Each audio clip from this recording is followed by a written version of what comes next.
We hope to be wrapped up by 9 o'clock. That's our commitment to you because we know your evening is precious. And some of us will stay on Zoom past that if you'd like to have some more questions to ask myself or Susan or any other presenters. And we will be sending out a monkey survey just for some feedback from all of you, and we hope to get that monkey survey out by the end of the week. Susan? Thank you, Al. Welcome, everyone. We're looking forward to an interactive session with our distinguished panelists. At this time, I'd like to review the agenda with you.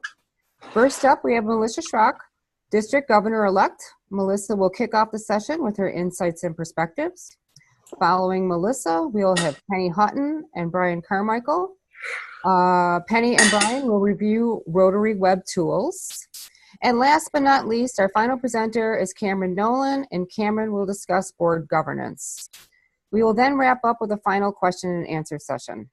And with that being said, without any further ado, I would like to now turn it over to Melissa. Melissa, you have the floor. Thank you very much. So I'm going to give insights. That's a great way to start this off. I've got to tell you, I have just returned from a week of training at International Assembly. And it was absolutely everything that everybody said it was going to be and so much more. I have left that assembly and returned here so excited and so energized to start this journey with you guys that I hope I can bring 1/10 of the passion that I felt last week at that assembly to any and all of the training that we do, not only tonight, but all year long. For those of you that don't know me and I haven't met you, my name is Melissa Schrock, and I will have the honor of serving as your district governor next year. A little bit about my philosophy with Rotary. I believe that Rotary is a business, and we are a business in the work of humanitarianism. And, you know, we are members of this amazing organization, and we have all stepped up to do a job. We are not volunteers. We just agreed to do a job for free. And we are going to do the most incredible job that we can and be wonderful inspirations to our clubs. And my goal is that we can bring, this district leadership team will bring you new tools, new ideas, and new inspiration to tackle the age-old problems of membership, foundation concerns, engagement, those Rotarians that don't want to do anything. You know, we are really dedicated to bringing you something new this year, new tools for your toolbox so that you can be the inspiration to lead your clubs. Because what we do is absolutely amazing. We help people everywhere. And that's not, it's incredible because it's not just in our local community, it's globally. And we inspire others through acts of service. So I'm really hoping that you will take comfort knowing you are not on this journey alone. Just look around your screen. If you've got it in the gallery view, you can see there are 49 participants on this call tonight. We are all in this together. Take your inspiration from knowing you are not alone. I am here for you anytime you need things. All the people on this call, your classmates, we are all here for you. And our goal is to be inspirational to our clubs and to our communities and to just spread the word and do the good work of Rotary. So thank you all for taking the time. And with that, I'm going to turn it back over to Al and Sue for the rest of the program. Okay, great. So next on our agenda, we are going to be presenting Penny. Hey, Chuck. Hello, can you hear me? Hello? Penny, Penny, you are up next. So Penny, you have the floor. How you doing? Good to see you. Yeah. Okay. So excuse me, Penny, just before we begin, we have a number of people who are on the telephone and they don't realize that when they talk to somebody else, we all hear it. So people on the phone have to have a quiet room. All right, cool. How you been?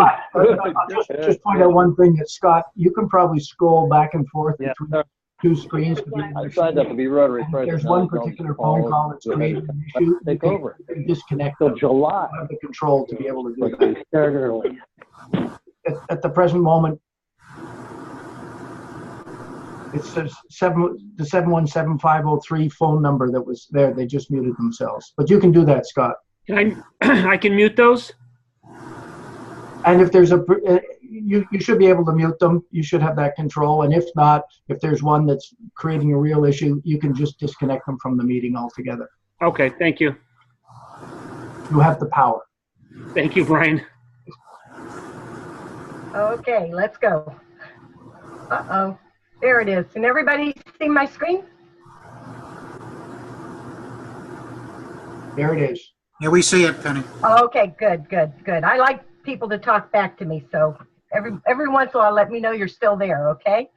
I'm Penny Hutton. I'm with the Greater Jamestown AM Club, and I get the pleasure of serving at the request of the district governor, and I've been doing this since 2003, a long time, and I've seen a lot of changes to Rotary, but none quite so much as what we've seen over the last year with the council legislation, I'd like to introduce you to the district website. I hope everybody has that address. It's rotary7090.org. And for some of you, you already know this website well, and others of you, it may be the first time you've been there. So bear with me as we try to go quickly through the resources that are available to you as you lead your clubs this year. And congratulations, by the way. I'm so excited for you. I remember my own year as president, and it was wonderful. But the more pre-planning you do, the better your year is going to go. I can guarantee you that. Let's start with the member login. Right up here in the top right corner is where you log into the website to get to the protected area. So let's do that. Okay, my login information is already there. So when I click login, I'll get there. But say you've never logged in before, or you've forgotten your login name and password. This blue link right down here at the bottom, it's very small, so I can see why people don't always see it. But if you click on that, it will send your login information to your email address, assuming it's on our website to start with, which in most of you, I think it must be, or we wouldn't be able to communicate with you already. So that's kind of where you find out how to log in. So let's go ahead and log in and see what's in the protected area. All right. You have to, once you log in, go back up to the member area, only now it says member area instead of member login. Click on that. Try it again. There it is. Okay. This is what I call the admin page. I like the way it's laid out, and I use it this way. There's other ways to use it, but there's also a launch pad you go to. But I want to show you what's accessible to you as a regular Rotarian.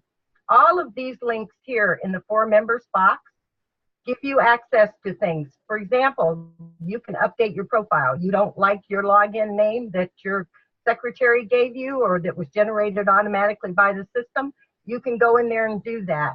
You can also add goodies to your section, updates on areas you've served in your club. That's where your Rotary number, your ID number is, right there. I often get asked, what's my ID number? There it is. Lots of good information, who your sponsor was, when you joined, what your classification is, things like that. Now let's go back. And I want you to take time, I'm hoping you'll take time to look at these things and to get familiar with them. Here's where you change your password. District directories. I want to know how to contact people in the district, right there. Lots of different kinds of sorts. One thing I always love to show people is the search member e-directory, because sometimes I'll get a phone call or an email or a text from someone who says, gee, I met this really interesting person named Frank at the club leadership training, but I don't know how to get in contact with them. Well, if you go to the search member e-directory, you can actually put in the name Frank, and any Rotarian in our district can do this if they have email. And they can search. There may be no Franks in our district. Oh yeah, we do. We know we have one. He's coming up as a governor, right? There are every Frank, and that might help you a little bit to figure out who they are. And it gives you the contact information, and you can email them too from here. I just wanted to show you that nice little tool because I think it's very helpful. If you know their club, you can just search by club. Lots of ways to do that. I want to show you this other section down here. It's called the For Club Executive section, down in this bottom right box. This is where you manage your club information, your active members, you add members, you delete members. This is where you maintain your club information, where you meet, what time you meet, the location.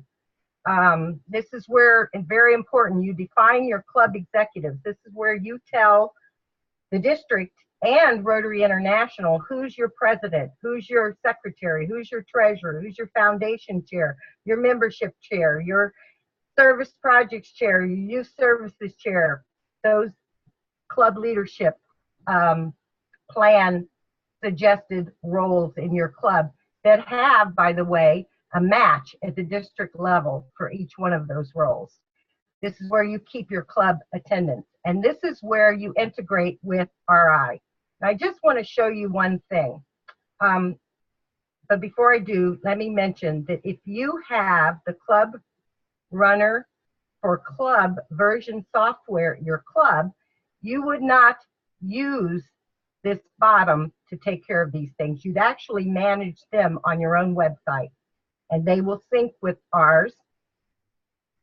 And if you have integrated, it will also sync with RI, many of those same things. Before I go to the next section, I want to mention something. You're all president-elects at your club, but RI may not know that you are indeed the incoming president. And this is important, or I wouldn't go here. Under Defined Club Executives,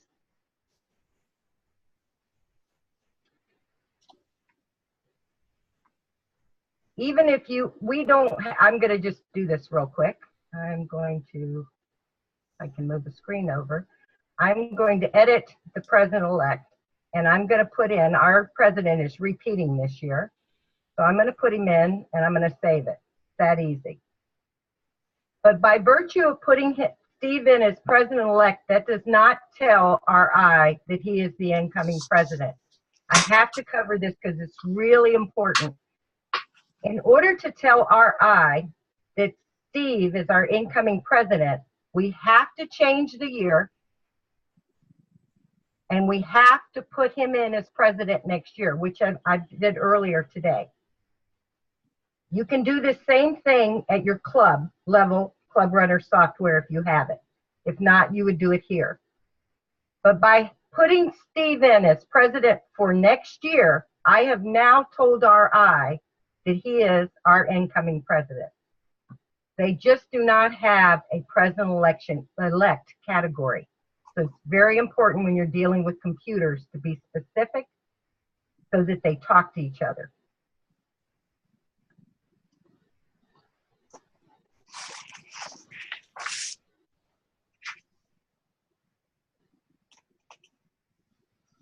Okay. There are a number of clubs in the district that have not integrated yet. For those clubs, you will have to go to RI and report separately. It won't tell RI anything. So you will have 2 levels of reporting that your club secretary will need to do.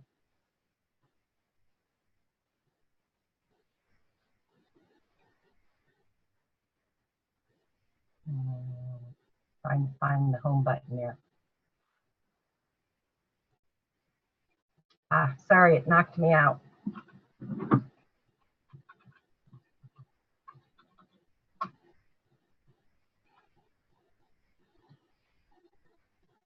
Okay, now I want to just show you some things that you do not have to log in to find on the district website.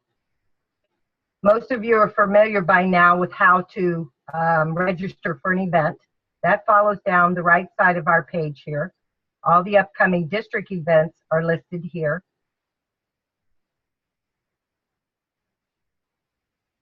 On the left side of the page is our organization chart, which lists our district committees and contact information for them, one with photos. If you want to know where other clubs in the district are, there's a club directory and contacts here on the left, and you can email the club presidents. You can see the time they meet. You can view a map of the district. There's some interesting links on the left, including to the Toronto International Convention that's coming up, to some videos on YouTube about Rotary that you might want to use with some of your prospective members. And then across the menu bar at the top, club tools. Some of this will change because we have a ad hoc website committee that's working right now on trying to make the website more appealing, making sure that our website serves its intended purpose. And so we're looking at reorganizing some of it, but it'll still include the same information. You just might have to look for it a little differently in the months ahead. But right here we have a Club President Select page that I wanted to show you. And that's where we had your registration links in addition to in the upcoming events. Here's a video on how to use Club Central. If after Brian does his overview of Club Central that you get a little stuck and you say, let me see, I didn't quite get it, it's not working for me, we have actually a video now over here too that will show you how to use it. As well as further down the page, there are some PDF files with some how-tos. Melissa's bio is here. There's different information on here. We hope to also point you to the club president's page, which as we turn the year will have more information that'll be pertinent to you. But right now, it already has some important information, including the club president's manual. The citation, of course, is changing, so that will change as your year comes into play. But all of that you can also get at the Rotary International website. Our committees, before we go any further, the insurances are over here on the left-hand side. I often get calls about how to, especially from our U.S. presidents, how to access a certificate of insurance for a venue who has required one. And this information in the middle of the page here tells you where to go, and it even gives you your username and password in order to get one of those certificates. For the Canadian clubs, their certificates are over here on the left side of the page. Click on it, they're alphabetized. You can page through it, print off what you need, and give it to whoever needs it, whoever's requesting it from you. But this is kind of just an overview that the tools, the resources that you need for your club, we try to have them here. If they're not here, please tell us what they are and we'll try to get them for you. Our Rotary work includes our mirror committees. In other words, you have a public image committee at your club. We have a resource for you at the district. You have a membership committee and chair at your club. We have a resource for you at the district. And these are our mirror resources for you so that you're not alone and your leaders of your club are not alone. Any one of these committees will offer you a speaker if you need one to talk about what it is they can offer you, what it is they do, how they can help you. Call them up. All their contact information should be on their pages or on the district org chart that I showed you on the left-hand side.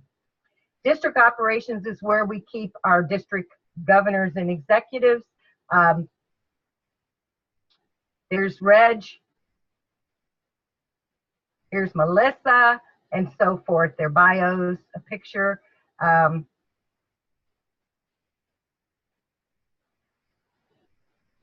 District council, it includes all of our district operations, the agendas, the minutes, our strategic plan, the abuse policy, very important, our manual policies and procedures. That kind of information is where everything we do is transparent. It's important as a humanitarian organization that we are transparent, and so we have no secrets. Newsletters, of course, and if you want to contact me, there it is, right there. If you've forgotten my email address for any reason. I think I covered most of the website. Do we have any questions before I go to the RI website?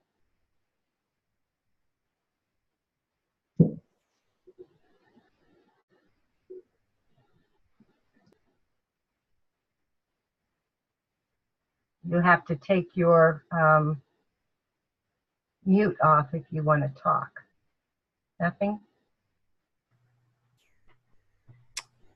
If there are any questions, you can go to the bottom. Penny, it's Keith Jones from Norfolk Sunrise.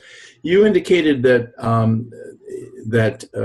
there was a situation where some of the clubs are not integrated with RI. How do you know if your club's integrated or not? If you go to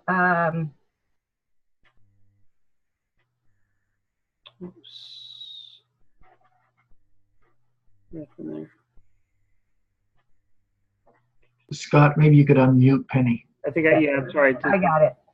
Okay, sorry about that. Keith, if you go to the admin page, if you log in and go to the admin page in the For Club Executives box below on the right hand, there is a link that says RI Club Integration. Click on that. It will walk you through it and it should tell you if you are integrated. Okay, and if that doesn't resolve your issue, you call me or email me and I will tell you if they're integrated or not. Okay? Great, thank you, Penny. Okay, did everybody understand about being sure their RI knows they're the incoming president? That's absolutely crucial that you go into and make sure you toggle over to 1819 and put yourself in as president.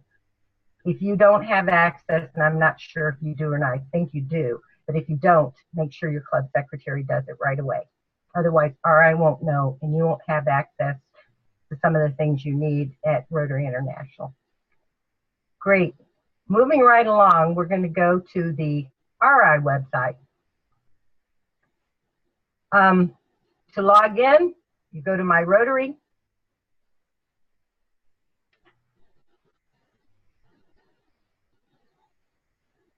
I think it's trying to recognize me. Okay, it does.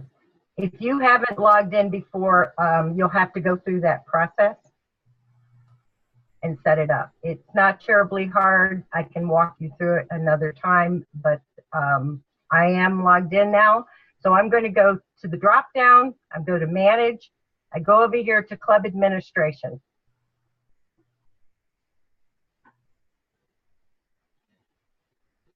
This is the page where you find your club invoice, which will be emailed to you shortly, I would think, because it is January now. That's where you pay your dues or where you get the invoice to pay your dues.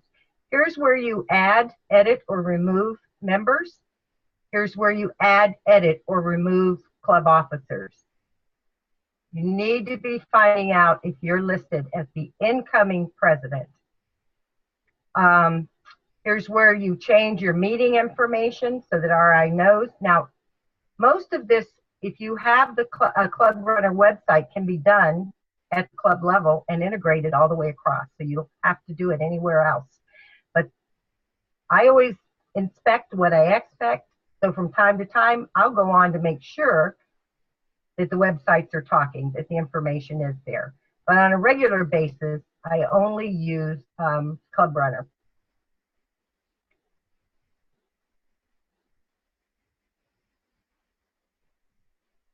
You can see as we page down, there's some other things too, but those are the basic things that you need to know. And here's where you integrate on the RI side. I mentioned that you need to integrate, and there is a link to do it on Club Runner, but there is a corresponding link at Rotary International, and it's right here.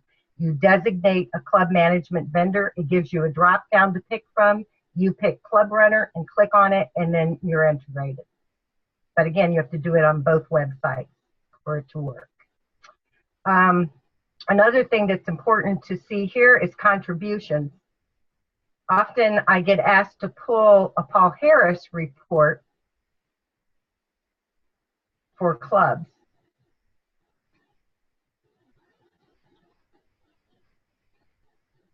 Still, here it is. It's down here under Club Giving, View Reports. It's also called, rightly so, the Club Recognition Summary. We tend to call everything Paul Harris that have to do with our contributions, but it's actually a Club Recognition Summary. If you click on View Reports, eventually it'll come up.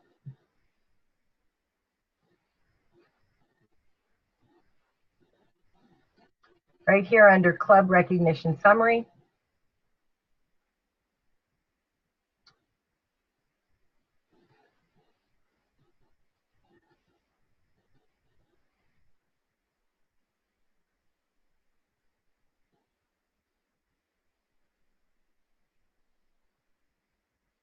This tells you who all your Paul Harrises are, or actually lists all your members, who's given, the year they've given in. It tells you what your foundation points are available. My club has 5,000 points available, which means basically they could give 5 Paul Harris Fellows out if they wanted to. Then the balances to the right of the names, of course, are the balances in each person's account. Several of our members have enough points to give another Paul Harris out to somebody in the community or a loved one.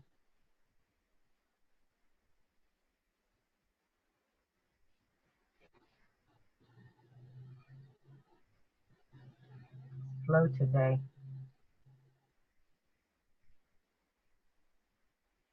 Just about to the end.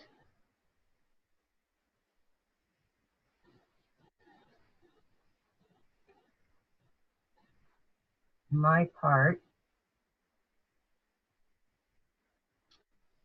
And I am to the end of my part. Basically, the next part is going to be Rotary Club Central, and with that, I give you Brian. Thanks, Penny. Thanks, Penny. If you just stop sharing your screen, it'll allow me to start to share my screen for everybody.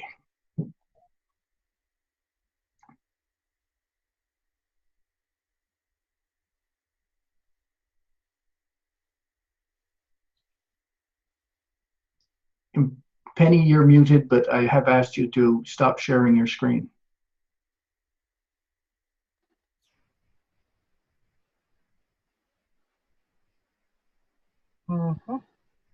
I'm trying to, and for some reason, it's not letting me. I paused the share. Stop video. No, I don't. There it is. Now it popped up. There it goes. There we go. Excellent. So bear with me a second and I will begin to share my screen with everybody.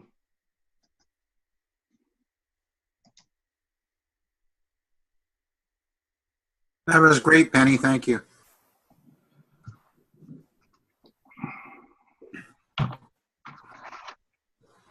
Okay, I should be up and running at this particular point. Al, you can nod your head and you're hearing me and my picture's up. Is it? Yeah, looks good, Brian. Okay. Thanks everybody for your patience. And for all the incoming presidents-elect, congratulations. And as you prepare for your year as club president, I am sure you're all thinking in terms of the big picture and how you can make a difference and help secure your club's future. Helping you keep your eye on the big picture are a number of events that are going to be happening over the next few months. And one of them is this evening, which is your president-elect training. It'll also be taking part in Part B coming up in February. In March, we have multi-district pets, and that's quickly followed in April by club leadership training. And then before you know it, you're meeting with the present board and you're transitioning to your new year. And it's pretty easy to keep track of the big picture because that's for the next few months, that's about all the focus that will be happening. But very quickly, come July 1st, things are going to change for you. You're going to be bound up in a whole bunch of weekly meetings. There'll be projects that are starting and stopping and being planned, special club functions, reports and board meeting, and a district governor visit. And not to mention, unfortunately, this usually happens in most clubs, there's going to be a crisis or two, and that's going to take up your time. And before you know it, as you can see in this slide, the big picture seems to have faded into the background. So given all these distractions, how can you keep the big picture in focus with all these other things that are going to be happening? The key is going to be Rotary Club Central. Now, most of you have probably heard about it, and some of you may even be using it. So if you're not using Rotary Club Central, or even if you are, why should you continue to use Rotary Club Central? And off the top of my head, I can think of a couple of compelling reasons to benefit you and your club. One, we live in an age that seems to be driven by data. And it seems we are always mining the data and looking for patterns and a glimpse into the way forward. Rotary Club Central can certainly help you with keeping track of data. And some of you of PEs find yourself thrust into the role of president, and you've been with your club maybe 2 years, 3 years, and believe it or not, there's even the odd occasion or two that we actually have a president-elect of their club who's only been in Rotary for a little over a year. Imagine a resource that would allow you to research the history of your club, find out about past Rotary events, past club fundraisers, all the volunteer hours needed to require and accomplish the things that your club has achieved. All of this information and a wealth of other data history can be found at Rotary Club Central. So even if your club is not using Rotary Club Central, maybe your big picture vision could include the adoption of Rotary Club Central and the preparation for success, in future years' success for your club. So how do you find My Rotary and the link to Rotary Club Central, where you can begin to build a database and information for your club? As Penny alluded to a little bit earlier, go to rotary.org. At that page, you're going to see a link in the top right-hand corner that says My Rotary. You click on My Rotary, and it brings you to the page at the Rotary dashboard. And you have two options. You can sign in if you've already been a member of, created an account with Rotary. You just sign in with your password and you're inside. If not, it's a very simple, straightforward process. You click on the register for an account. You'll be asked to type in your email address. That email address gets searched through the Rotary database. They find you. You confirm that, yes, that's you with the information that they ask you or the information they provide, and you create a password, and there you are. You created it. Once you've created your account, this is what it'll look like. This is the page, the overall.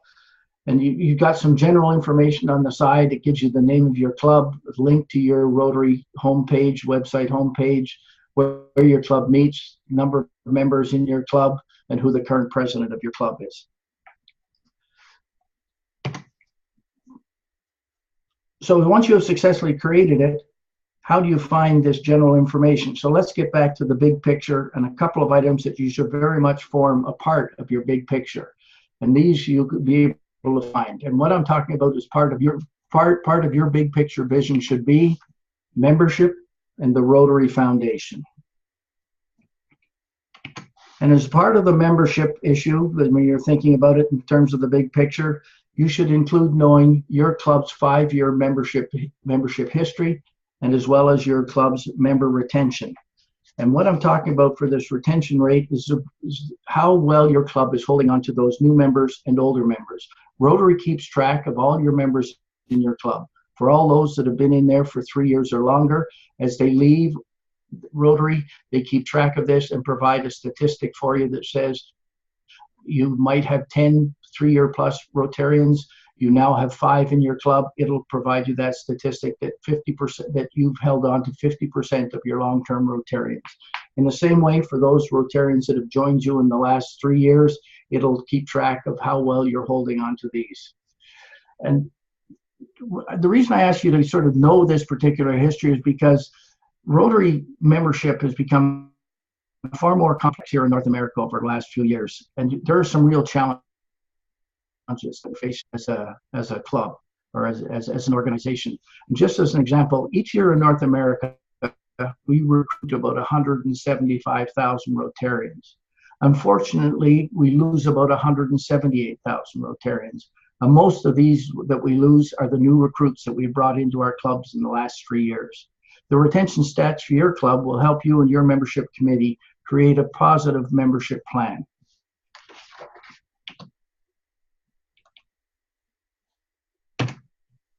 The other statistic I'm asking you to look for is your Rotary Foundation and your 5-year history of giving. And as president, you should be very much aware of your club's 5-year history of foundation support, because being aware of this before DG Reg's presentation, and next week or at the PETS B session, DG Reg will be talking about foundation. If you're aware of this, of your club's history for foundation support, it will help you better understand Reg's motivation and just where your club fits into the big picture. So how do you get this information? Through My Rotary and Rotary Club Central. Once you've created your account, which we talked about earlier, if you look way down on the bottom on the left-hand side of the My Rotary page, it says View Club Goals. Once you've logged in, click on the View Club Goals. This is going to take you to what they call the dashboard. And the very first page of the dashboard, as you can see on the right-hand side, it says scroll down to the annual fund trends. And when you scroll down, you'll very quickly get a 5-year history of what your club has done. The red indicates what you've actually given as a club, and the blue is where your club has actually entered the goals into Rotary Club Central. So that's how you can find your foundation history. And as I said, it'll help make a lot more sense to Reg's conversation when he talks to you at PETS B in a couple of weeks' time. Now let's take a look at the membership retention statistics. How do you find these? Again, at your dashboard for My Rotary, you scroll down to the part, or not scroll down, below the word dashboard, you can see reports. Click on reports, and on the right-hand side of your page will pop up 4 different reports that you can access. So you click on the member viability and growth. And what information will that member viability and growth report give you? As I talked about it earlier, it'll give you the retention stats for those clubs, for those members that have been in your club for 3 years or longer, and how well your club is holding on to those members who've been in 3 years and less. Now, in and of themselves, that's not going to give you very much information because you're sort of sitting there in isolation.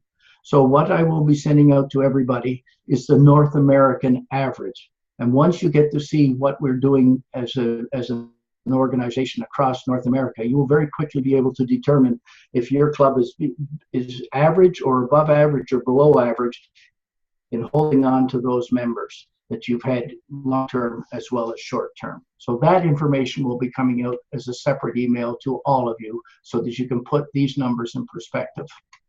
And finally, where do you find your club's 5-year history? Again, Rotary, because of the details, information, or it's a very complex to find their history. So Rotary International has made it easy for all of us. They have created a 5-year history report for each district. I'll be sending that out to you directly so that that's not something you can actually find in Rotary Club Central, but I will send you a 1-page summary of all sorts of statistics about your club. It includes such information as gender breakdown, age breakdown, all sorts of, in fact, I think there's even a 10-year history of your membership that you'll find there. But as I say, that will be emailed to you separately. So as we look at this sort of gives you a little bit of the big picture, and I trust you can begin to see just how important a role Rotary Club Central can help play in helping you formulate your big picture plans for the coming Rotary year. And especially as you begin to enter and track your goals, you can be confident that you will not fall victim to that old saying, if you don't know where you're going, you will probably end up somewhere else. Brian, just wondering whether you or Penny could show us how to set up the presidential citation goals in RCC. Is that possible? I believe, Melissa, were we going to have a separate webinar on that just to do for citation? How were you planning on handling that? My plan is to review it again at multi-district PETS and possibly do another, Ralph is shaking his head, webinar just for that. However, if there's time, and Penny, you're still logged in, and we kind of went through this before this started. Maybe she could do it quickly. I don't know how we are at time. We're okay for time. You're muted, honey. We're looking good for time. We can spend. I'm thinking we got 10 minutes. We can do if it's possible. If not, then we'll regroup on it. Can you do that, Penny? Yeah. Let me share my screen if I can. Thanks, Penny. I think it's there. Thanks, Brian. Really good information there. Thank you. We're back at My Rotary, and again, this toolbar across the top, if you go to Manage, right under those areas that I already showed you, Club Administration, Contributions, is Rotary Club Central. You click on there, it will log you in again. Okay, sign in. For some reason it kicks you out and wants you to do it again. I guess they're really being protected these days. Okay, come on. All right. All right. For some reason. Okay. Important to note that you need to change the year right here at the top. You go in, you put your year in, you're on Goal Center, you put your year in, and then you can go to each of these areas. Move this over a little bit. There's the membership area. You set your goal, but you have to click on Set Goal. Then you can set your goals. So I'm just going to put a goal in. Always go over here and save. It's that simple.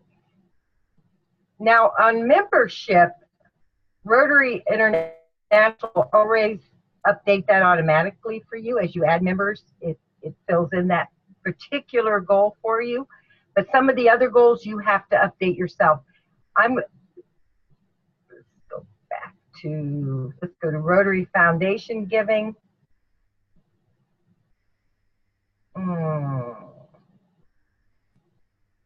Okay.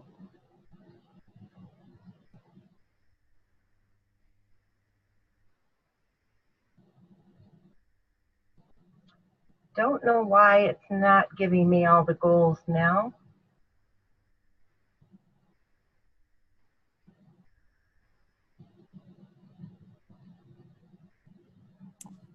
Penny, if you click on the citation, is that where you can select which ones you want to do? Yeah, where is that? Right across the top after Foundation, Service, Young Leaders. Keep going down on those tabs. There it is. Thank you. Is it there? It's not showing up for some reason. Try edit.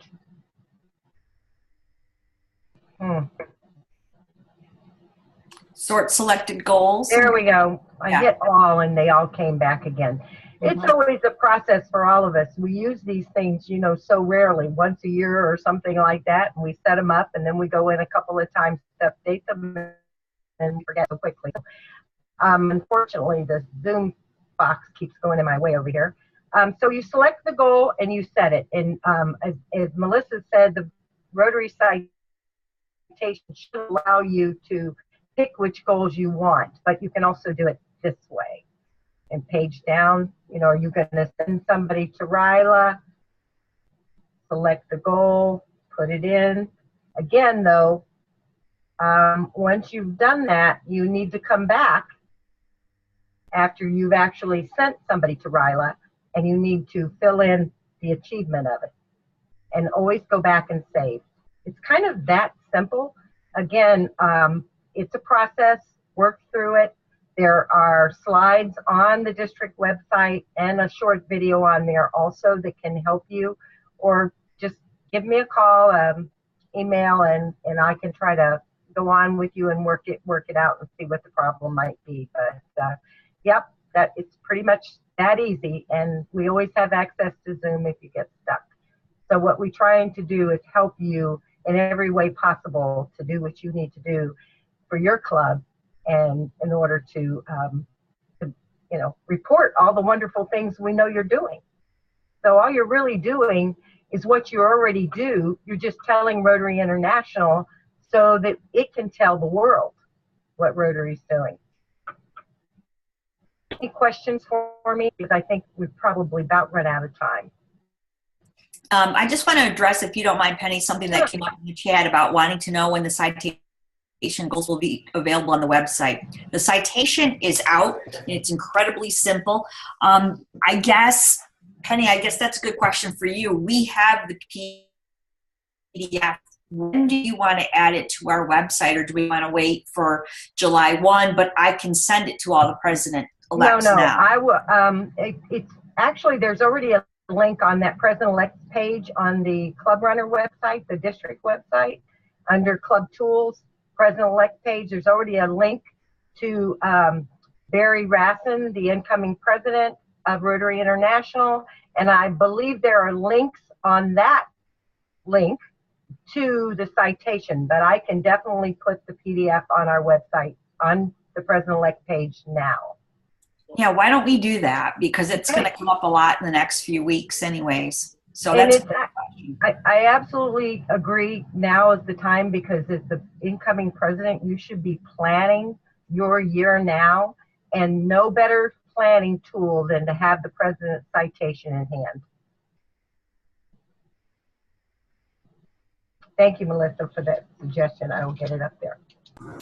Yeah, if I could just add to the conversation around the citation piece, it's really important to understand how to work those goals and to handle it, because it impacts how Rotary International sees your particular club. And if you want to strive for a citation, which I strongly recommend everybody does, doing this data entry is absolutely mission critical to achieving it. And also gives a club a good idea in terms of what your goals and aspirations are. And I'm a great believer in delegation, so don't be afraid as a president to delegate that to somebody else in the club to do. You just have to make sure they understand how to do that, and certainly anybody on the district training team will be more than happy to assist that. When I was president of Hamilton AM, we did get a presidential citation, but I can tell you that I had a very steep learning curve going through that scenario, because I didn't pay close enough attention to it on my transition to president. And so once I got into it, it was kind of crisis mode. So I'm hoping we can avoid that for everybody on the call tonight. Any questions just before I turn it back to Susan to introduce Cameron? There's a question from the floor from Gordon about the theme for 2018-19. Melissa, and that's directed toward you. I'm happy to answer that if you want me to answer it right now. The question I have is that being released at the Pets, multi-district Pets, or is that something you can tell us today? Oh, I'm more than happy to tell you all about it right now. It's Be the Inspiration. So I got to tell you, I think this is absolutely awesome. And I'm super excited for my year, because I am a misplaced, displaced beach girl. So you can see the little beach theme that we've got going. Our incoming RI president is from the island of the Bahamas. Very laid back guy. Meeting him was truly an inspiration, and that's what he's challenging all of us to be in our year, is to be the inspiration. His video, whoops, am I still, sorry, his video is on the President-elect's page of the district website. You go down the links on the left side of the President-elect's page. You can click on that video, and he will tell you all about that theme. Thanks, Penny. Okay. If there's no further questions, then I'd like to transition to Cameron Nolan.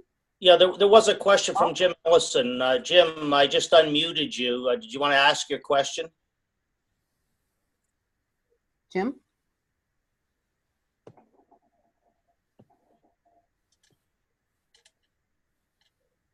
Well, his question basically was, when will the citation information be in his hands?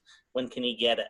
No, actually, my question is, Oh, good. when will the goals be on the Club Center webpage so that we can select them for the citation? I don't need a PDF of the citation. I need to be able to select the goals on the webpage. They're actually there. So what we were doing tonight, that was real time. So if you remember from Penny's first presentation, as long as you have your club officers put in Club Central for next year, you have access through Rotary Club Central to start putting in your goals. You can do it now. I'd like to talk to you offline because I have both websites up, officers are in, and I don't see any goals when I click at it. Okay, so we can talk offline, but remember, you got to make sure you're in next year on Rotary Club Central, or I'm sorry, Club Central. And that you've got your president for next year listed as your officer. And then that person has to be the one that goes in to set the goals. So if that's you, you got to be listed there, and then you got to go into Rotary Club Central. You follow me? I'll assume that's yes. If not, we'll talk offline. Yeah, we need to talk offline. Thanks. Oh, all right, Jim, we'll talk offline. Thank you. Okay, thank you, everyone. All right, at this point, we will transition to our final presenter, Cameron Nolan. Cameron will discuss board governance. Take it away, Cameron. Thank you very much, Susan. I appreciate the opportunity of doing this. So let me just see if I can put our screen up. Oh, sure. Now it's going to go to something different right here. How's that? Everybody can see it? You're on. And you're on? Perfect. Thank you. So I have, in addition to my experience as a Rotarian, and I'm also a realtor, I have a company called Nolan Services Group Incorporated, where I've done a lot of governance training over my life. And so I'm going to see if I can't help you a little bit with some things. And I want to suggest to you that, in fact, there we go, that there are some interesting things that you're going to find out from me tonight, and some of them will perhaps not fit entirely with your experience, and I'm going to want questions about that. So I'll take a couple minutes for the intro. I'll do 5 minutes for what's the difference between governance and operations. I'll try to talk a little bit about the legislative framework under our governance and the legislative framework under delegating work. But most of that will happen in the context of how do you run meetings, how do you deal with agendas, how do you make decisions. We'll wrap up and then you'll have a Q&A. So hopefully that's good for all concerned.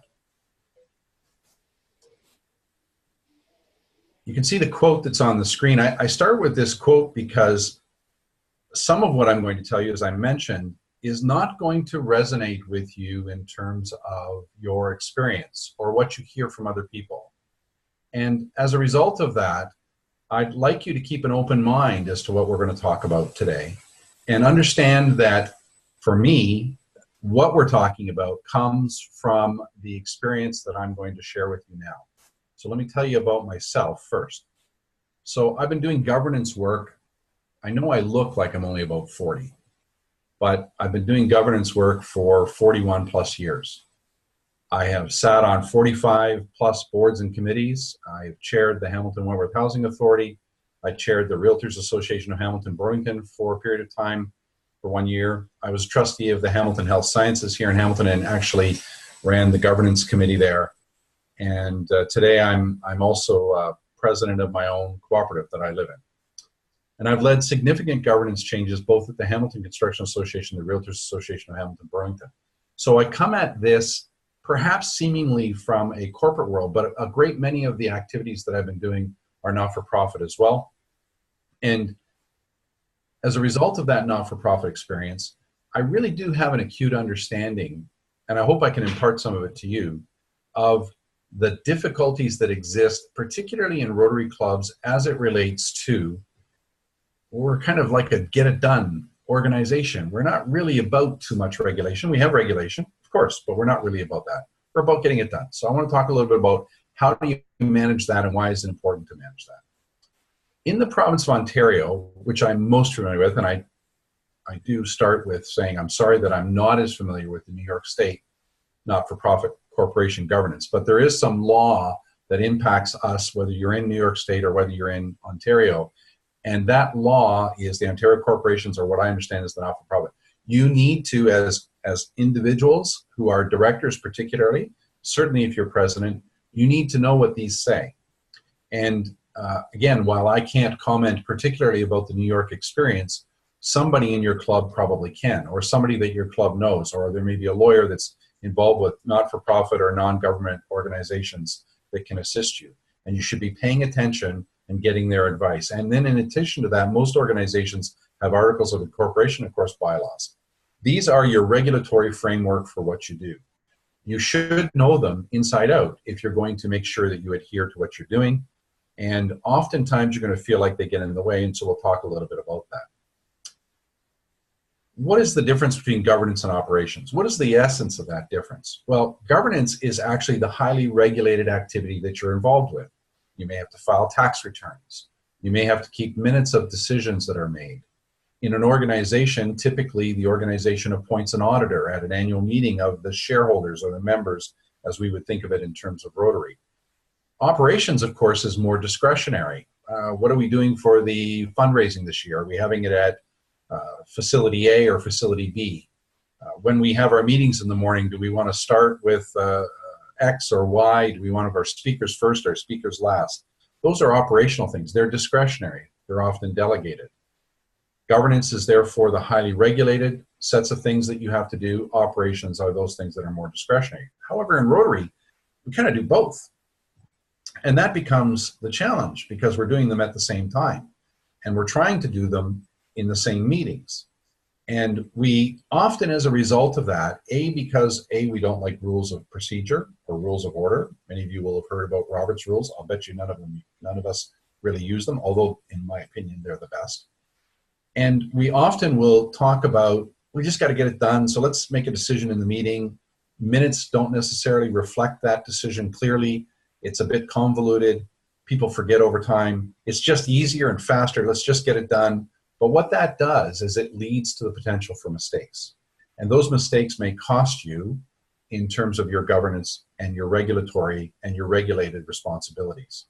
So I wanted to find a little bit of a solution for that. And I've been thinking about this for some time now, as I talk particularly with Rotary clubs about this. And I've just decided that there's actually a very simple way. And that simple way is you hold a couple of meetings when your board meets. So your board of directors for your club are going to meet next Tuesday at 6 o'clock, next Monday at 8 o'clock in the morning, whatever time it is, hold 2 meetings. One meeting is your regulatory meeting. If you're doing anything that meets your regulatory requirements, if you're passing the minutes of a board of directors meeting, if you are receiving your financial statements, if you are making a recommendation to your Rotary Club members as to who your auditor ought to be, then that's what you will do in that environment, in that regulated meeting. When you're making decisions that are operational and are delegated by a board or are discretionary, just hold a meeting immediately afterwards and do that type of discussion. You don't have to minute it quite so much. You don't have to worry too much about exactly who said what and where was it said. You are more operational and you're more delegated and you're giving people authority to act. So if the board has a responsibility to undertake and make a decision, that should be recorded in the minutes and it should be part of that regulated meeting. And if it's really just a discussion amongst the board members, it's not something that needs to be regulated per se. You can deal with it in that kind of quasi-meeting. Now, in the city of Hamilton, they have city council meetings, and I'm telling you this to illustrate, and then what they call their committee of the whole. In other words, all of the councilors sit down and have a discussion, and it's a little less, well, of course it is regulated because it's a city council activity and it's a city council meeting. But in the context of that versus the city council meeting, it is less regulated or less important. They make recommendations to the council and the council decides. My point is that it's the same people sitting in the same room, essentially, holding 2 meetings, and maybe some other communities do the same. The role of directors in governance. The role of directors is to actually sit at the start of a fiscal year and say, what do we need to accomplish this year as directors? Most clubs do things on an ongoing basis. We have a fundraising event. We have our regular weekly meetings. We have invited members to help with RILA or to take on an international student who's come in through the exchange program. Those things aren't really board decisions. They're not regulated decisions in the same sense. But whatever those decisions are that are regulated, you need to set them out at the start of the year, and you need to delegate the work to whoever is going to carry out that work. So, for instance, you may have a finance committee, or you have got a treasurer who looks after your financial activities. Boards of directors should set their work plan. They should oversee their work plan, delegate their work, respond to requests for input, decide matters. This is where decisions that require all the directors need to be made, and then you monitor your results. That's what a board should be doing.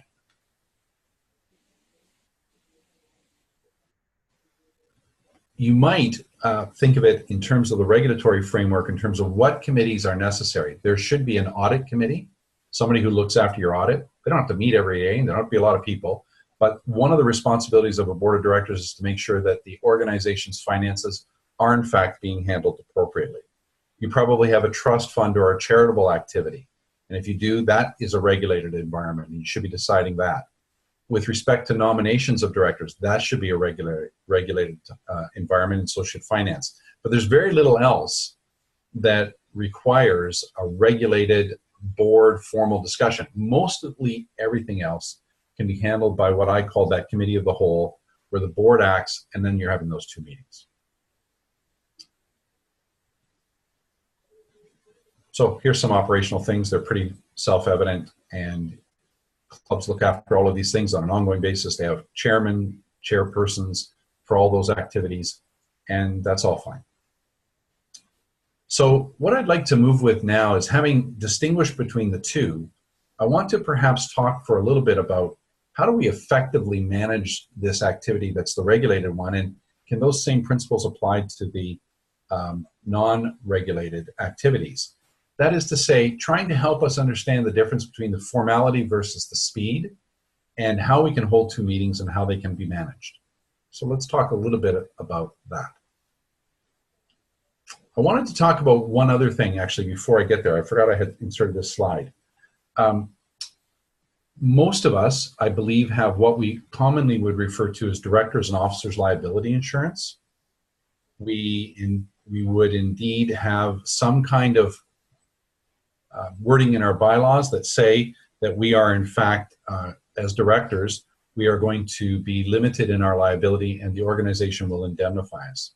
But I wanted to be clear that the way we normally indemnify ourselves is through an insurance policy, and that insurance policy will not cover you if you've been negligent. It may assist you in the process of defending yourself against an accusation of negligence. But if at the end of the day you are determined to be negligent, based on my understanding of the normal liability insurance, directors and officers liability insurance, penalties are not covered if you are fined under the law, or if perhaps you're found to have been negligent, and then there's a penalty that has to be paid. Make sure you ask your broker who looks after the insurance, and I don't know who looks after the Rotary insurance, but make sure you're having a discussion with them so you know what you should know. Okay, I'd like to move to the various components of good decision making, and I'd like to start with the agenda. So in normal, proper governance, and even on an operations side, the agenda belongs to the assembly. Somebody writes it, somebody starts it, somebody creates it, somebody is responsible for trying to figure out what should be discussed at a given meeting. But at the start of the meeting, an agenda should always be approved. It should always be discussed and determined as to what's going to be on the agenda and in what order. And I want to just offer you a couple of, this goes back to my quote from Mr. Bell, where it's probably something that you're used to. There should never be new business, and there should never be old business on an agenda. Just shouldn't exist. Why no new business? Well, new business is an agenda item that prompts people to throw things on the meeting at that point. And the actual important thing for people who are trying to make a decision at any given meeting, maybe it's a little less so for that committee of the whole or the more delegated committee, it may be less onerous to do so there. But if I come to a meeting, I want to know what I'm coming to decide. I want to be prepared. I want to have read the reports. I want to be familiar with the subject matter, and I want to be able to decide what it is and know what it is I'm going to do. I don't want to be hit with something at the last minute. By the way, if somebody could pop in, I seem to have lost my chat. If people are asking questions, I'm not sure where that disappeared to. So it might be necessary for you to unmute and interrupt me because I just don't see it. And I'm happy to be interrupted and still stay within my time. Old business is, well, we didn't get it done last time. Well, if you didn't get it done last time, it should actually, if something was not complete at the last meeting, during the course of that meeting, it should actually be referred back to wherever it came from. If it came from a committee, if it came from a director or a board member or a member of the club, it should be referred back to them, and it should be a new report that ends up on the agenda or doesn't end up on the agenda. Because I'm sure many of you will know that you'll have an old business item, and it will be an item trailing from the last meeting, and what the chair does at the meeting is say, well, we had this old business, is there any update? No, there's no update. You spend 30 seconds, 45 seconds, maybe an hour, maybe a minute, maybe 2 minutes, and you really have nothing new to report. You have nothing new to do. And you've wasted that minute or 2 minutes, which either people could be home spending time with their families, or alternatively, you could be actually taking the time to discuss something that's more important. The second thing about agendas that's really critical is to recognize that there are really 3 types of things that happen in a meeting. You are given information, which requires no discussion. That's simply information. You are being asked for input. So the treasurer says, I have the financial statements for the period ending the January 31st in front of you, and I notice that we have an accounts receivable of $500. It's 4 members. I'd like some input as to what you'd like me to do with that. That's an input request from the treasurer. You might have the president asking for input. Input is not deciding something. Input is the person who needs some guidance, asks very specifically for the type of guidance they're interested in, and the assembly, the board, or committee gives it to them. And then you have decisions. So you're really doing only one of 3 things. You have information that's tabled that requires no discussion, shouldn't take up any time, but might be included in the agenda as a report or what have you. And then you have input and decision making. That's on the agenda side. You do those with your agendas, you keep them crisp, your meetings will go more efficiently, and you will be doing a better job of your governance responsibility. Somebody's clicked on. Did somebody want to ask a question? Cameron, we have a couple different questions here, if I can get those over to you. Lori from Batavia had made a mention about consent agendas being provided. And this takes a lot of time at meetings. Any thoughts about that? Sure. So the typical, my understanding of the context of a consent agenda, I'm going to see if I can find my my chat, by the way. But do pop up and give those to me because for some reason or other I'm not seeing them. In any event, consent agendas typically are, here's 5 decisions we need to make today, and we've kind of already made them. Here's what the decision is, and we pass them all in one fell swoop.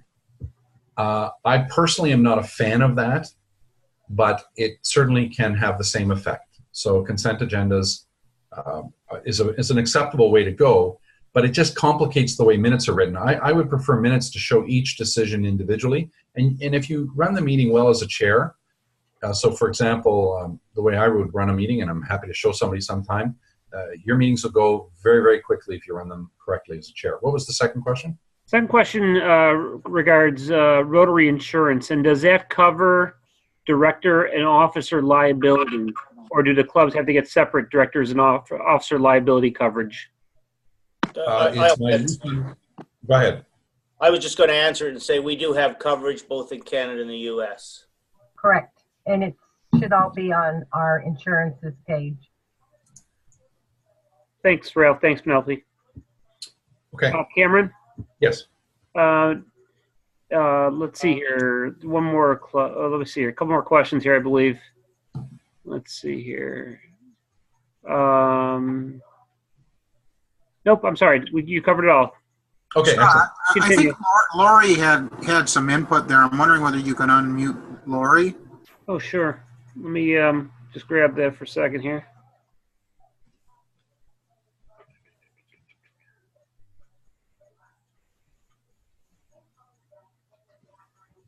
Laura, do you want to comment on the consent agendas? Yes, the consent agenda that I've been involved with before wasn't a blanket. It was that the financials and the previous meeting minutes were sent prior, so that there didn't have to be a lot of discussion, and we could move on to other items on the agenda. Okay, I got it. So if I understand you correctly, what you're saying is because those items are sent out ahead of time, they could actually limit the amount of time people need to discuss them in the meeting because, in fact, they have had time to review them. It's my position, back to agenda, if I can go, I think I can go backwards. Let me just see. Can I go backwards? Yep. I can if I can stop my roller on my mouse. When I'm speaking about an agenda, it isn't just the agenda that goes out. Anything that's on that agenda, the report should be attached to it in advance. I know this is not always possible in Rotary. In fact, often it is not possible. But back to the issue that I raised with you, it's very important on this aspect that directors, when they're being asked to make regulated, which is approving financial statements, which actually you should receive, not approve financial statements, but in terms of the decisions, a regulated environment in which you're making decisions, you shouldn't be making them on the fly at the meeting. You should have the information in advance. You should tailor everything to that. So from your perspective, Lord, when you raise it as a consent agenda, everything, in my opinion, should fit like that as a consent agenda. And therefore, what happens is, in advance of the actual board meeting, the directors have a chance, when they're looking at the material, to call up the person responsible, ask some questions ahead of time, make sure they understand the report, so that at the meeting, the focus is on weighing the pros and cons, not trying to figure out whether we have complete information, but how do we feel about the complete information we already have? Is it something we should vote on and accept or move on? Now, minutes are a bit more perfunctory, financial statements are a bit more perfunctory, but you might have a report in front of you about the board changing its fundraising event, and it's a board decision, not a committee decision. And so consequently, you are actually trying to weigh the pros and cons, and you don't, in your meeting, really want to be discussing new information that comes on the table. It's better to have it complete at the time. Anyway, that's my opinion about that, and if we're starting to run a little bit tight on time, so I think if there's more on that, maybe we could do it offline. Minutes. Minutes get read by everybody. Here's all you should have in your minutes, and there are two reasons why this is all you should have, which I'll touch on at the end. Number one, you give the particulars, the date, start, end time, place of meeting. You give the attendance, who's present, and you should note when they come and go in the meeting. If they arrive 10 minutes late, don't say they arrived 10 minutes late. It's if the discussion was on the finances and they arrive after that, then note in the minutes just after the financial report has been received that John Doe arrived. Identify regrets and those who are not present. Identify guests. Identify motions made and the result. And there's a series of things that happen. One of the things that I think is acceptable is to include a motion that was made and ended up being defeated, but technically, motions which are defeated are typically not in minutes. You don't include one other thing. You don't include the, well, yeah, I guess you could include the president welcomed everybody, but please do not include that Jane Doe spoke about the minutes. John Doe spoke about the financial statements and asked these 5 questions. Don't do that. There's 2 reasons why. 3, actually. First is, why do you want your secretary of the meeting to record all that stuff and spend the time recording it and then spend the time processing it? And it's not essential to the meeting. What's essential is what was decided. If perchance there's a piece of critical new information that isn't in any of the reports, I do accede to including that in the minutes. But on that, take all the discussion out, get rid of it. It's not useful. Secondly, people need to read the minutes. And of course, the natural thing is, wait a minute, I wasn't at the meeting. I'd really like to know what went on. Well, come to the meeting. Then you'll know what went on. And what really went on is the decisions that were made. Lastly, and this is the most important one.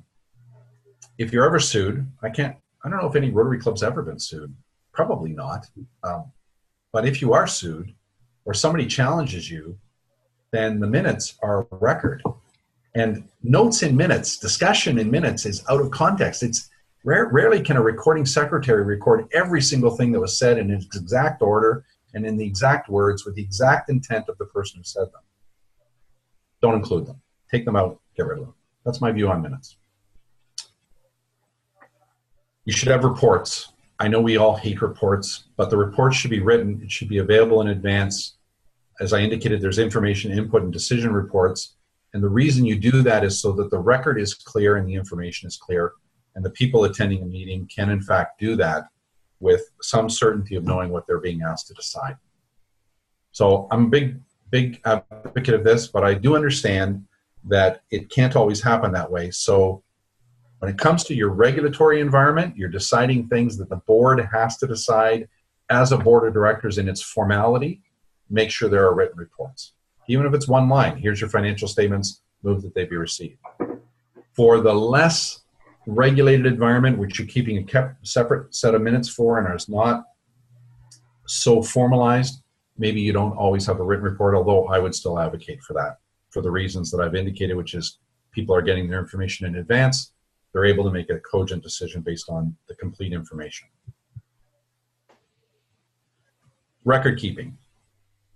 This is administrative. Find a central repository. I think Club Runner will do that for you. I don't know if everybody knows, particularly the Canadian contingent of people, but there is some issues over privacy in Canada.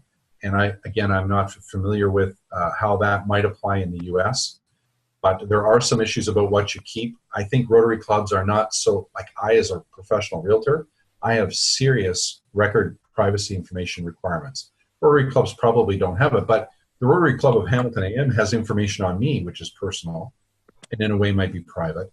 I may have given a report to a meeting, that may be private. So you just need to worry about where you put it. I use Dropbox or Simplicity. I think for Rotary clubs, they're fine. I prefer Simplicity because it gives you more space, but it's a great spot for sharing documents between directors, and I just offer that to you. Look them up. You'll find that they're pretty useful. They're a little bit more user-friendly for sort of the ongoing cut and thrust of documents than Club Runner is. Club Runner, though, is quite useful, I suspect, for a final, here's our final minutes, here's our final documents. The other thing that I suggest you do is name your documents. I'm a bit anal about this stuff. Name your documents with a protocol that allows them to be easily kept and in chronological order. So if you write down Hamilton AM Board of Directors, I put BOD, minutes, April, and then you put January, and then you put February, they won't stand in order. They just don't, because A comes before J. So A will be at the top of the list when it's not your first meeting of the year, per se, or at least it's not. So give them a name and do this with other files. Find a file name protocol that allows you to keep them. I use 1.0116, which means that's the first meeting of the year. It was held in January the first month. It was held on the 16th day of the month, and it was this year 17. Just a little hint. Maybe it'll help you, maybe not. It certainly helps you to find things later on, in my opinion. So I touched on earlier the rules of order. I am a big advocate for having rules of order, and I'm a big advocate for having them for board meetings and your membership meetings. And I happen to like Robert's Rules of Order, the 11th edition, but there are a couple of others. There's Bernays Rules of Order. Weinberg's Society Meetings is another one that could be used, or Call to Order, which was written by Herb Perry, a Canadian from Owen Sound and a longtime not-for-profit association executive officer, and he's got a second edition. And in my opinion, your bylaws should state what your version is. Happy to take questions on that at some point, because I know that can sometimes be a controversial issue.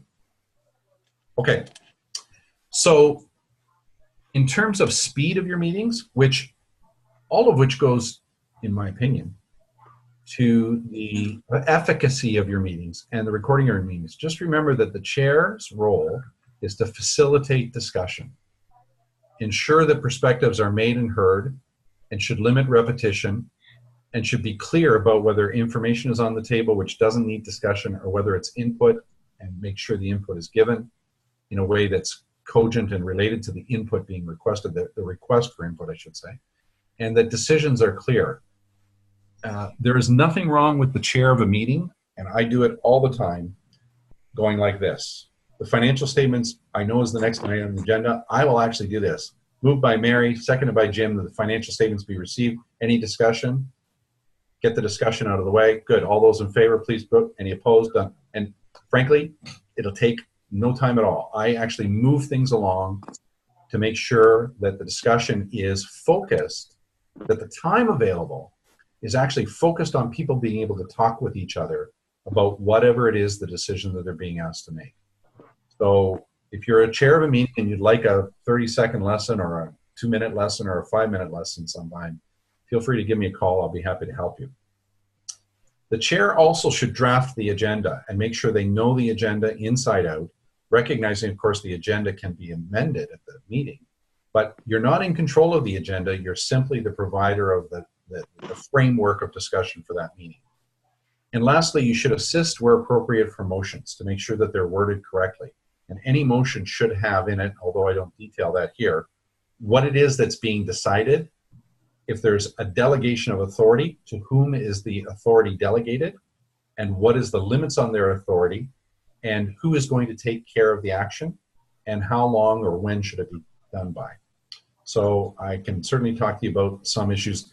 Al, who was president when I was on the board, will remember me doing that quite a bit at meetings, making sure that the motions were clear, because the minutes are going to reflect then very clearly what was decided, who's to do what, when are they to get it done, do they have responsibility for it, or are they responsible for delegating it to somebody else? Do they have money they're going to have to spend, and what's the authority on the spending of money or the authorization for the spending of money? The chair is a very important person in managing the regulatory framework. Now, I want to talk a little bit about recommendations. And again, this is some of what's in a motion. So it comes from the written report. They ought to be action-oriented. In other words, one thing you don't have in a meeting is a motion that says, let's stop doing X, or we're not going to do X. Motions must be action-oriented. Not doing something is not action-oriented. It's a stopping of doing something. So what's to be done? What's the authority? I covered that. And the types of non-motions are to do nothing, to change nothing, and to affirm what's already in place. It's not necessary to affirm what's already been approved. And by the way, you may have a new board of directors this year, and you may call it a new board, but in fact, there is only one board of directors for a Rotary Club. Its membership may be organic and change over time. There are different people, different years, there are different presidents, etc. But for the most part, there's only one board of directors, and it's an organic entity. When you make motions, I move, seconded that. Alternative speeds, meaning what I've talked about, moved by Jane, I spoke about that.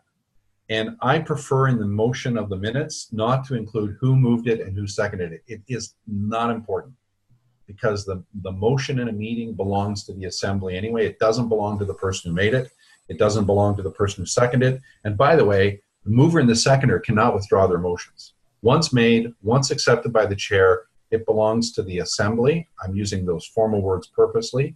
And it's not for the assembly, except for the assembly to get rid of it. But more importantly, the way the assembly gets rid of it is they turn it down. So you can include in the minutes the names if you wish. And you can include specific wording for amendments, which is required because they have to be moved and seconded. But on balance, I'm about keeping minutes very lean and clean and not assigning them to a person, because it's not the person who's deciding, it's the club. Some important meeting habits. I'm sure this all makes sense to everybody. Start on time, end on time. Try not to be repetitive. Ensure that your decisions are clear. And try to be clear about what's being asked for when input is sought, because that's so important to the person asking for the input. And give them good, clear input. One other thing I wanted to touch on is that there's a distinction between policy and practice. And it's helpful if your organization has a number of things it wants to carry on for years to come. So, for instance, it might be a policy that, I can't think of one off the top of my head, but let's say the policy is that the club will only give out one Paul Harris recognition per year. Or the policy might be that the Paul Harris recognition must only go to club members. And I'm just being arbitrary about picking those things. I'm not suggesting they're good policies. I'm just trying to use them to illustrate. So there should be a very clear statement about the Hamilton AM Rotary Club shall only award Paul Harris's to members of the club, period. And then the practice is, here's how we determine who it's going to be. Here's when we determine, here's how we start the process, here's how we end the process. That will be in a practice statement that's attached with the policy. Policy statements should be short, so that members of the club know very clearly what is it that we're doing. They may not be as worried about the delegated activity in the processing. They may be worried at some point about the processing, but in terms of understanding what the policy is, it should be a clear, short statement. So I probably am ending a bit early, which might be good for all concerned. I'm standing in the way between you and maybe bed.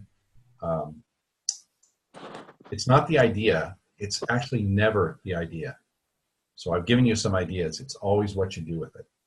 How do you make it work? And that's what's really important when it comes down to applying what we've talked about tonight, just not mine, the others as well. So with that in mind, I was done, but I'm happy to answer any questions. And maybe I'll get the chat back, I guess.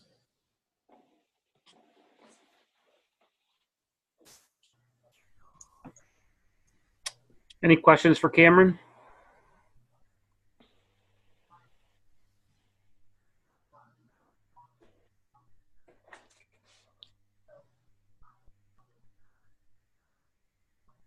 I didn't hear anybody. Did I All miss right. something? Did we answer? Somebody had a question in and around. Does our insurance cover volunteers? I don't know whether we answered that question. I saw some stuff going back and forth.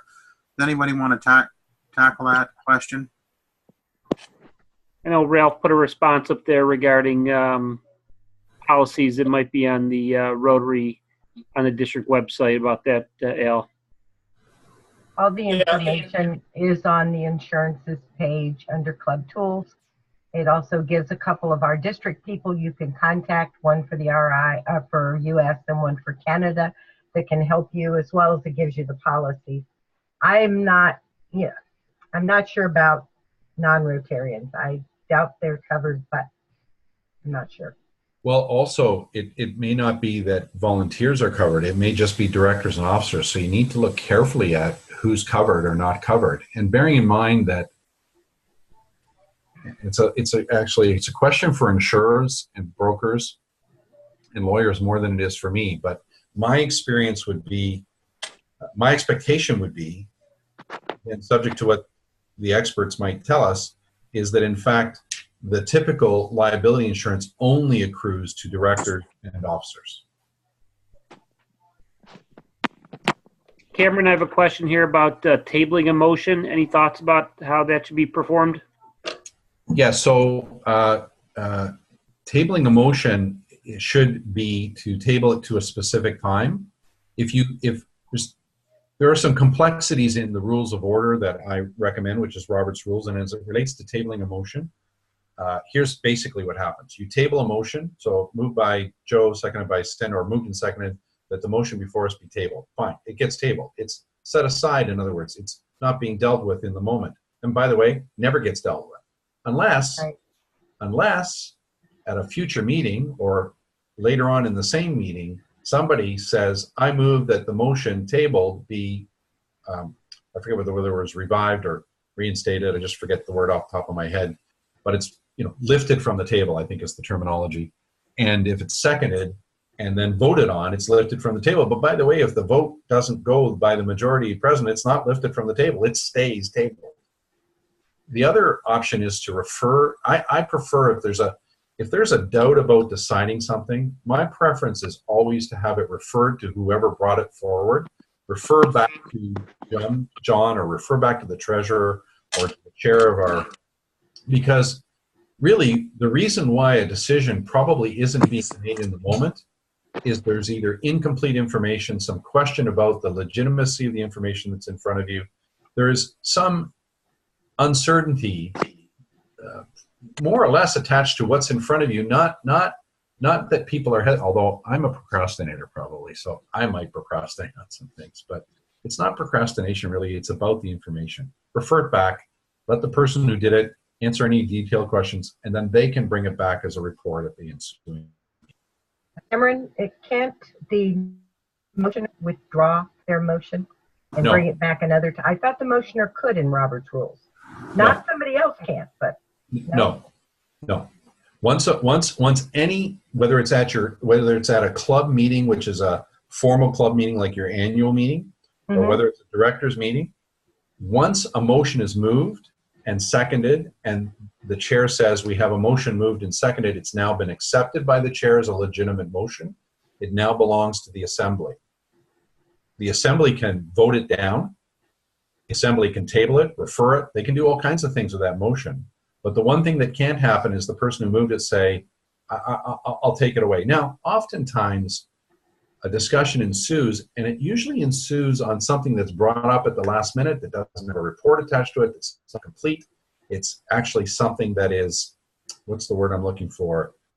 Not well thought of, and people didn't have time to think about it, and it gets raised, thrown on the agenda. A couple of comments are made. Everybody goes, oh yeah, we can't really do that. And the person who moves the motion goes, oh yeah, actually no, I see you can't do that. And so the person says, I'll tell you what, I'll take my motion off the table. And we all kind of friendly say, okay, fine, and we don't minute it and away it goes. If you do that, like, I'm not going to slap you on the wrist, but it's actually not the right thing to do. The right thing to do would be to vote it down. Okay. Thank you. We did have a question from a number of people asking, will there be a hard copy of your talk, in other words, your slides? And people should also know that this whole thing is being recorded, so that once it's fully recorded and gets down to an MP4, that you can watch it again if there's something you want to hear. But back to you, Cam, in terms of the hard copy. I've submitted to Susan and Al my hard copy of my slides, the ones that were used tonight. I'm assuming they're going out, so they'll have to mention that, because I don't know where that's going. But if anybody wants it because they're not doing it, I'll send it to you. Just send me an email. Yeah, we will. That's a good question. We will be posting all of Cameron's PowerPoint on the district website. Yeah, along with this recorded seminar, so it will be there. Are there any other questions for Cameron? So we're making really good time tonight. I think that's because we got a great cohort of president-elects here. So we got a few extra minutes, and I'd like to just open it up to the team here. To ask any questions that you may want of. We got some key people on, and we'll try and answer any question you may have. I just have a question that someone asked and said, it would be nice just to have each of the president-elects at least introduce themselves. Is that going to take too long? But it was a question raised.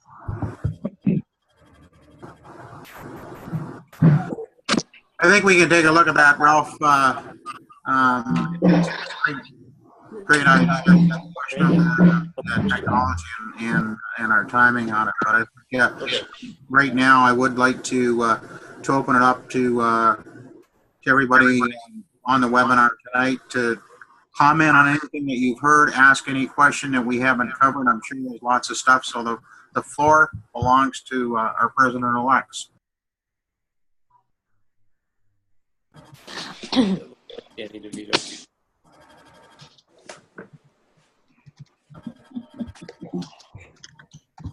Anyone raise their hand or want to talk about anything? Weather? We're a lively bunch. That either means we did a really good job tonight or we didn't do a good one. I'm not sure which it is. I hope it's a good one.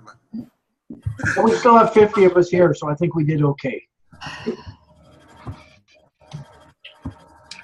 Okay, so we don't want to prolong the session for just because we're trying to run out the clock here. I think we've had a good event. I'm really grateful for our presenters, to Penny, Brian, and Cameron, for their time and energy that they put into it. And this is really all about every one of you on this webinar tonight. And on behalf of the training team, I want to congratulate each of you and thank you for stepping up to the plate for leadership. It's a big responsibility. Yeah, What's that? great job, everybody. Good job, everybody.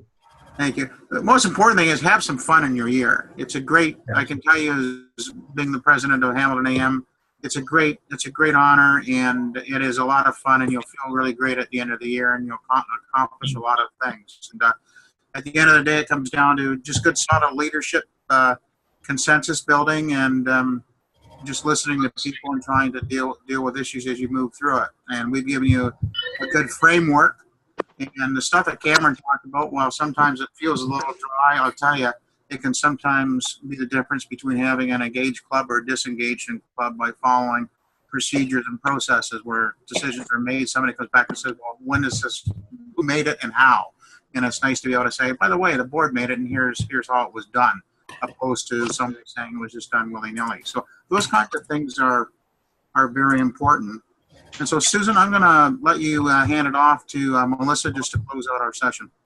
All right. Thank you, everyone. I did want to bring up something that came up in the chat, though. A number of people talked in the chat about having a president-elect checklist. So I think that's a good idea if we can put something like that together. And with that being said, Melissa, I'm going to turn it over to you for some closing remarks. All right. Well, thank you. And to that point about that checklist, you're absolutely right. What a brilliant idea. And let me tell you, we are working on that checklist for you. But here's the secret. Y'all have to come to multi-district pets to get that. And I'm not going to point you out, but there are a couple of you on this call who are not registered. Now, I'm sure that's just an oversight, and I'm willing to let that go. But if you're thinking that you're not coming, let me please impress upon you that you need to rethink that logic, because you are in charge of running and inspiring your club for 2018-2019. And I don't know how you plan on doing that if you don't come with me to Multi-District Pets and have an absolute fantastic time. Get your toolbox with your checklist and all these other great little gifts that I'm going to be stuffing it full of, and get some inspiration and meet your fellow classmates. I mean, online is great, especially if you're 25. I hear that's how they meet their husbands. But really, this is not how we should be getting all of our training to lead our clubs. So please, I've had a great time with y'all tonight, but I'm a lot more fun in person. March 2nd and 3rd, I believe, are the dates. You have plenty of time to sign up. Penny's overwhelmed you with all of the knowledge about the computer websites. Brian scared you, telling you about the crisis you're going to have. And I'm going to inspire you and tell you they're all nuts. We're thinking outside the box, and we're going to have a fantastic year. So please come to Multi-District Pets. See you next week or the week after, whenever our next training is. And thank you very much for tonight. Thank you. All right. Thank you. Thank you. Thank you. Good night, everyone. Good night. Good night. Thank you. Good night. Thank you. Bye.